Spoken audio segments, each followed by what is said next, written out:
अस्सलाम वालेकुम रहमतुल्लाहि वबरकातुह। मोहतरम ज़ीशान उस्मानी जो भी बातें करते हैं वो दिल से करते हैं, और ये बात आप समझते हैं कि जो बात दिल से निकलती है, दिल से जो बात निकलती है असर रखती है, पर नहीं ताकत परवाज़ मगर रखती है। तो ज़ीशान उस्मानी जो भी बात करते हैं वो दिल से करते हैं और खैरखाही की नीयत से करते हैं। तो आइए हम उनकी बातें सुनते हैं, और उसके बाद दरमियान में जो भी बात ऐसी आती है जिसमें ज़रूरत होती है तो मैं उस पे अपने कमेंट आपके सामने रखूँगा। मुझे ज़रूरत भी नहीं है कि मैं यहाँ पर अपने रिव्यू पेश करूँ, अपनी बात करूँ, क्योंकि ज़ीशान उस्मानी ने परफेक्ट बात कही है, और उनकी जो बातें हैं उसमें किसी दूसरी बात उस पर करने की ज़रूरत नहीं है। लेकिन मैं सिर्फ़ उनकी बात को की मज़ीद वज़ाहत करने के लिए और उसमें मज़ीद कमेंट ऐड करने के लिए, ताकि उस वो आपको अच्छी तरह समझ में आ जाए, और ताकि किसी को उस बात से कोई फ़ायदा हो, तो उस हवाले से मैं उस पे बात करूँगा। तो आइए सुनते हैं ज़ीशान उस्मानी साहब क्या कहते हैं। अस्सलाम वालेकुम। मेरा नाम है ज़ीशान उस्मानी। आज की इस वीडियो का टॉपिक है कि इबादत के कौन से बड़े बड़े 3 फ़ायदे होते हैं। जब आप इबादत कर रहे होते हैं और पूरे खुलूस के साथ अल्लाह सुब्हानहू व तआला के लिए कर रहे होते हैं, तो आपकी शख्सियत में कम से कम 3 तब्दीलियाँ आती हैं। सबसे पहली तब्दीली ये आती है कि आपको मोहब्बत हो जाती है। आप चलते फिरते मोहब्बत की मिसाल बन जाते हैं। आपको अल्लाह सुब्हानहू व तआला से मोहब्बत हो जाती है। आपको अल्लाह के कामों से मोहब्बत हो जाती है। अल्लाह जो करता है उससे मोहब्बत हो जाती है। अल्लाह जो नहीं करता उससे मोहब्बत हो जाती है। अल्लाह वाले लोगों से मोहब्बत हो जाती है। अल्लाह की मखलूक से मोहब्बत हो जाती है। पत्थरों से, पौधों से, इवन जो गुनाहगार लोग होते हैं उन तक से मोहब्बत हो जाती है। आपकी मिसाल ऐसे शख्स की हो जाती है कि किसी घर में आग लग जाए और आप उसमें से निकल जाएं, फिर पीछे मुड़ के देखें और बहुत से लोग आग में जल रहे हों, तो आप वापस उस घर के अंदर जाते हैं और कोशिश करते हैं कि जितने लोगों को निकाल सकें उन्हें निकालें। अब कभी वही लोग आपसे लिपट जाते हैं, कभी वही लोग आपको बुरा भला कहने लगते हैं, लेकिन आप उससे बेनियाज हो जाते हैं। तो अगर मोहब्बत का अंसर आपकी शख्सियत के अंदर नहीं है, आपको हर एक पे गुस्सा ही आता है और हर एक को मारना ही चाहते हैं, तो सोचा करें कि इबादत का असर कहाँ पे और किस तरीके से हो रहा है और कौन सी खोट रह गई है कि आपका दिल नरम नहीं पड़ रहा।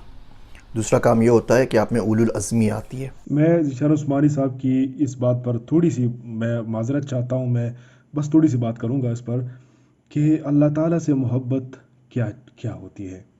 मोहब्बत तो सब करते हैं, वो अपनों से करते हैं, और मुख्तलिफ़ तरीक़े होते हैं, लेकिन अल्लाह ताला से जब मोहब्बत की जाती है तो उस मोहब्बत के तकाज़े क्या हैं और वो किस तरह की जाती है, उसको मांगा किस तरह किया जाता है। हम अगर हुज़ूर पाक सल्लल्लाहु अलैहि वसल्लम की हयात तय्यबा पर, ज़िंदगी पर नज़र डालें, तो उसमें हमें ये दुआ कसरत से मिलती है अहादीस मुबारक की किताबों में।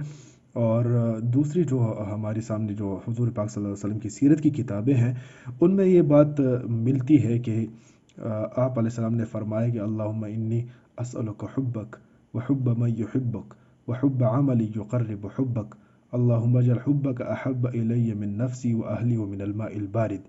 तो इसमें मोहब्बत की बात है, अल्लाह ताला की मोहब्बत मांगी गई है, और साथ में उन लोगों की मोहब्बत मांगी है हुज़ूर पाक सल्लल्लाहु अलैहि वसल्लम ने, जो अल्लाह ताला के करीब हैं और अल्लाह ताला से मोहब्बत करते हैं। तो ज़ीशान उस्मानी साहब के कहने का मतलब ये है कि अल्लाह ताला से मोहब्बत करना, उनके उसके बंदों से मोहब्बत करना, ये ईमान का तकाज़ा है, और ये इबादत की वजह से आता है। अगर आप इबादत करते हैं, कसरत से इबादत करते हैं, तो एक ना एक दिन आपको मोहब्बत हो जाएगी। और अगर आप इबादत नहीं करते, अल्लाह ताला के हुजूर जाते ही नहीं है, तो आपको कैसे मोहब्बत होगी। इस हवाले से वो बात कर रहे हैं। यानी ये बड़े बड़े काम करने का सोचते हैं, बड़े बड़े काम कर पाते हैं, बड़े बड़े काम करने का मंसूबा बना सकते हैं। आपके पास कुछ नहीं होता, दुनिया आप पे हैरान होती है और हंसती है कि ये बंदा है, इसके पास कुछ भी नहीं और बातें देखो कितनी बड़ी बड़ी कर रहा है। लेकिन आपकी नज़र अल्लाह सुब्हानहू व तआला पर होती है। आप किसी चीज़ की ठान लें, किसी चीज़ का मंसूबा बना लें, किसी चीज़ को सोच लें, फिर कुदरत आपकी मदद करती है और वो चीज़ हो जाती है। नहीं भी होती, आधी पौनी जितनी भी हो जाती है, सवाब तो कम से कम पूरा मिल जाता है।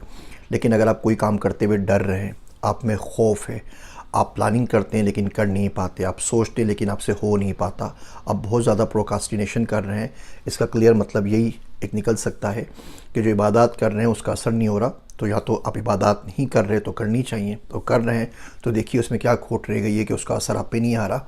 کہ عبادت کرنے کے باوجود آپ کام نہیں کر پائیں۔ تیسری جو سب سے بڑی چیز ہوتی ہے، ایسا بندہ بڑا سادہ ہوتا ہے، وہ گناہوں کے تذکرے سے بھی دور ہوتا ہے۔ آپ نہیں دیکھیں گے وہ بندہ گناہوں کا بار بار ذکر کرے، دنیا کا بار بار ذکر کرے۔ یہ جو گناہ ہوتے ہیں نا، یہ سانپ کی مانند ہوتے ہیں، انہیں چھیڑنا نہیں چاہیے، یہ ڈس لیتے ہیں۔ آپ دور بیٹھے ہوئے ہیں، سانپ دور بیٹھا ہوا ہے، آپ بلا وجہ کے اس سے مشکری شروع کر دیں، اس کا منہ چڑھانے لگیں، اس کو کوئی چیز مارنے لگیں، تو اچھل کے آپ کو ڈس لے گا۔ یہ گناہ بھی بالکل اسی طریقے سے ہوتے ہیں۔ آپ رات کو سونے کے لیے لیٹ گئے، آرام سے سو جائیے، اب آپ یہ منحوس موبائل اٹھائیں گے اور آپ ایک ٹک ٹاک کھول لیں گے، اور یہ پھر سیریز چلتی رہے گی 2 گھنٹے تک، اور یہ گناہ کروا کے ہی چھوڑے گی۔ آپ فلم کا ٹریلر دیکھیں گے اور پھر آپ پوری دن رات فلم میں گزار دیں گے۔ آپ کسی سے بات چیت کرنا شروع کریں گے، کوئی ویڈیو بلاگ دیکھنا پسند کریں گے، کوئی چیز پڑھنی الٹی سیدھی پسند کریں گے، اور اس کے بعد پھر پوری رات پورا دن اس میں برباد ہو جائے گا، اور کافی دن تک وہ چیز آپ کے دماغ میں چلتی رہے گی۔ تو گناہ بالکل سانپوں کی طرح ہوتے ہیں۔ تو یہ جو لوگ ہوتے ہیں جن کا عبادت پہ اثر ہوتا ہے، یہ لوگ گناہوں کے تذکرے بھی نہیں کرتے، اس سے بھی دور ہو جاتے ہیں۔ ان کو اب دل کا راہب کہہ لیں۔ یہ دنیا سے بڑے اچاٹ ہو چکے ہوتے ہیں، یہ واپس دنیا میں اس لیے آتے ہیں کہ اللہ کی مخلوق کی مدد کر سکیں، لیکن عموماً ان کے دل میں دنیا کی کوئی زیادہ جگہ ہوتی نہیں ہے۔ تو گناہوں سے تذکرے کرنا، لوگوں کے اوپر کیا کہتے ہیں وہ بیان بازی کرنا، لوگوں سے مکالمہ کرنا، مناظرہ کرنا، بحث کرنا، ایک کے بعد ایک ویڈیو بنانا، اس نے یہ کہا، اس نے یہ کہا، ایسے کام کرنے سے نا دل کالا ہو جاتا ہے، اور دل کی جو جاذبیت ہوتی ہے نا، دل کے اندر جو اثر ہوتا ہے، جس طرح ہماری زبان میں اثر ہوتا ہے، ہماری باتوں میں اثر ہوتا ہے، دل کا بھی اپنا اثر ہوتا ہے۔ جن لوگوں کے دل میں اثر ہوتا ہے نا، ان لوگوں کو زیادہ بات کرنی نہیں پڑتی، وہ جو بھی بات کرتے ہیں آپ کو لگتا ہے کہ آپ کے دل میں اتر رہی ہے۔ تو کوشش کریں کہ عبادات جتنی زیادہ کر سکتے ہیں اتنی کریں۔ کوئی اور کام زندگی میں نہیں تو عبادت تو کم سے کم کریں نا۔ امیر آدمی نہیں عبادت کر رہا ہو تو سمجھ میں آتی ہے کہ چلے بہت زیادہ بزی ہے، وہ بھی غلط کر رہا ہے، لیکن ٹھیک ہے، اس کے پاس بزی ہیں، فیکٹری ہیں۔ ہمارے ملک میں عجیب سلسلہ ہے کہ غریب آدمی عبادت نہیں کرتا۔ بچے سے پوچھیں، بولتا ہے جی میں جاب لیس ہوں، کوئی جاب نہیں، 2 سال سے بے روزگار گھوم رہا ہوں۔ نماز پڑھتے ہو؟ بولتا ہے جی نماز نہیں پڑھتا۔ ذکر کرتے ہو؟ جی ذکر نہیں کرتا۔ قرآن شریف کا 12 روز پڑھتے ہو؟ جی نہیں پڑھتا۔ تسبیح پڑھتے ہو؟ نہیں پڑھتا۔ حزب الاعظم پڑھتے ہو؟ جی نہیں پڑھتا۔ تو اس کو وہ بندہ پوچھے کہ تمہارے پاس زندگی میں ہے کیا؟ فارغ بیٹھے ہو تو اللہ اللہ کر لو، کم سے کم تھوڑا سا کچھ تو فائدہ ہو جائے۔ تو آپ ضرور عبادت کیجیے اور دیکھیں کہ 3 اثر آپ کی شخصیت پہ پڑ رہے یا نہیں پڑ رہے۔ نہیں پڑ رہے تو کسی مینٹر سے، کسی اللہ والے سے رجوع کریں، اس سے پوچھیں کہ جناب سارے کام کر رہا ہوں، یہ زندگی پہ اثرات نہیں پڑ رہے، بتائیے میں کہاں غلطی کر رہا ہوں۔ امید کرتا ہوں یہ چھوٹے چھوٹے ریمائنڈر زندگی میں کہیں نہ کہیں بدلاؤ کا باعث ضرور بنیں گے۔ میرے واسطے دعا کیجیے گا۔ میں ہوں آپ سب کا ذیشان عثمانی۔